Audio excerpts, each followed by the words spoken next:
এলাকাবাসীর উদ্যোগে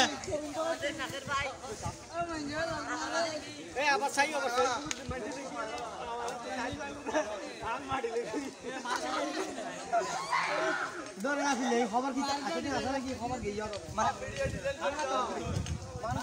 বল খেলা মান্না রে আগের মতো আছে নাকি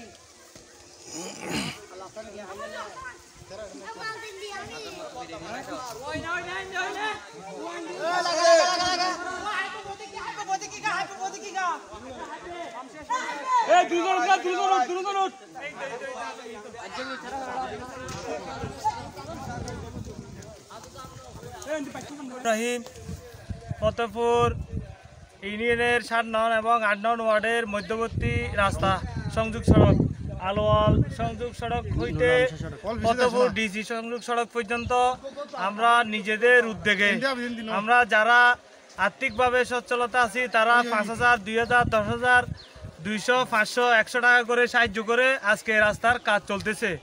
আমার এই ছোট ছোট ভাইয়েরা একটু দেখান ভাইয়া, একটু ছোট ছোট ভাইদের দেখান। এই যে ছোট ছোট ভাইয়েরা নিজেরা পরিশ্রম করে আজকে 4 দিন যাবত মাটির কাজ বিনা পরিশ্রমে বিনা দ্বিধায় আজকে করতেছে।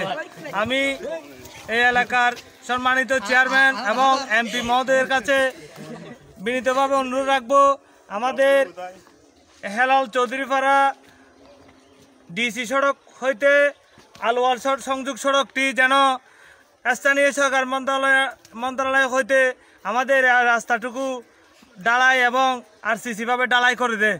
অন্তত পক্ষে আরসিসি ভাবে ডালাইয়ের উদ্যোগ নিতে না পারলেও আমি বলবো ডাবল ব্রিজ যদি করে দেয়, এলাকার শত শত ছেলে মেয়ে মাদ্রাসা, স্কুল, হাটদারি, বাজার, ব্যাংক বিভিন্ন জায়গায় যাচ্ছে।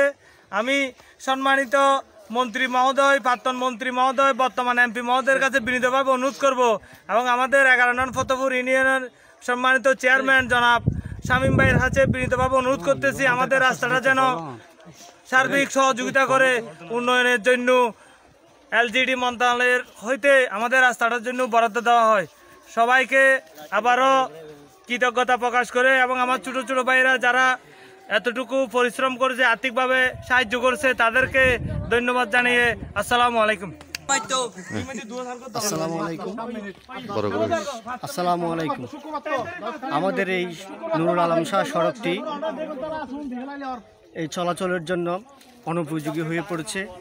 বেশ কিছুদিন যাবৎ আমরা এই যে রাস্তাটি সংস্কার করার জন্য সবাই মিলে উদ্যোগ গ্রহণ করেছি এখন, এবং আমরা যে আমাদের 11 নং ফতেপুর ইউনিয়ন পরিষদের চেয়ারম্যানের কাছে গিয়েছিলাম, তিনি আমাদেরকে আশ্বস্ত করেছেন এই ডিসেম্বরের বাজেট দিয়েই এই রাস্তাটি সংস্কার করে দেবেন, এবং ওনার কাছে আরও বিনীত অনুরোধ এবং পরবর্তীতে এই সংস্কারের পরে আরসিসি ঢালাই করার জন্য বিভিন্ন এই